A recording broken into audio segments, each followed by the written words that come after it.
Adanya temuan BPK dugaan belanja fiktif sebesar 1 miliar rupiah di Kesbang Pol Sumsel.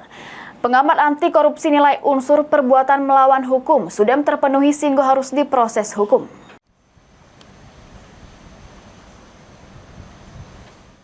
Terkait laporan hasil pemeriksaan Badan Pemeriksa Keuangan atau BPK Perwakilan Sumsel, adanya dugaan belanja fiktif sebesar 1 miliar rupiah tahun 2023 pada Badan Kesatuan Bangsa sama Politik Kesbang Pol Sumsel.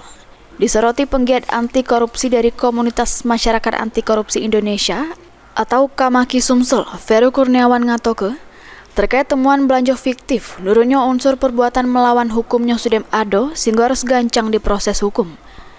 Ditambah ke Ferry, walau temuan tersebut sudah dibalik ke, tidak ngebuat unsur perbuatan melawan hukumnya hilang. Miliar itu, ini kan sudah memenuhi unsur perbuatan melawan hukum karena itu fiktif. Beda dengan kalau misalnya audit BPK menyatakan kelebihan bayar atau kelebihan volume atau salah prosedur, beda. Tapi kalau belanja fiktif artinya unsur perbuatan melawan hukumnya sudah ada dan itu harus diproses secara hukum. Tidak bisa dengan pengembalian maka pidananya hilang, tidak. Itu ada di dalam pasal berapa itu. Makanya unsur perbuatan melawan hukumnya sudah terpenuhi. Nah, dari APH sendiri gimana ini? Ya APH harus menindaklanjuti.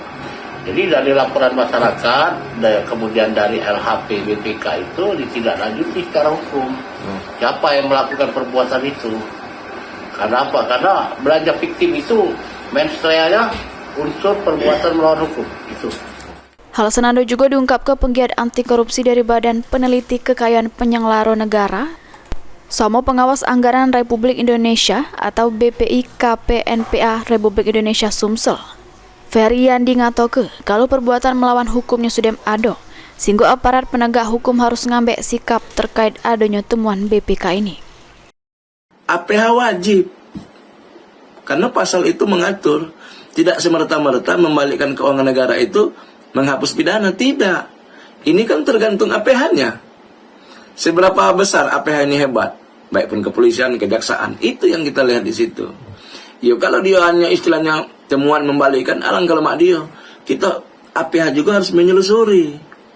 Ngapa sih sampai terjadi fiktif? Kan itu intinya. Ya kita berharap dari APH penegak hukum untuk melakukan telaah, pemanggilan lagi kan. Kalau memang kelebihan bayar dan temuan BPK itu kan wajib dikembalikan. Tapi paling tidak APH harus memeriksa juga. Kenapa sih bisa fiktif? Kalau fiktif ini kan ada dua kemungkinan. Unsur sengajanya ada. Perbuatan melawan hukumnya juga ada di situ.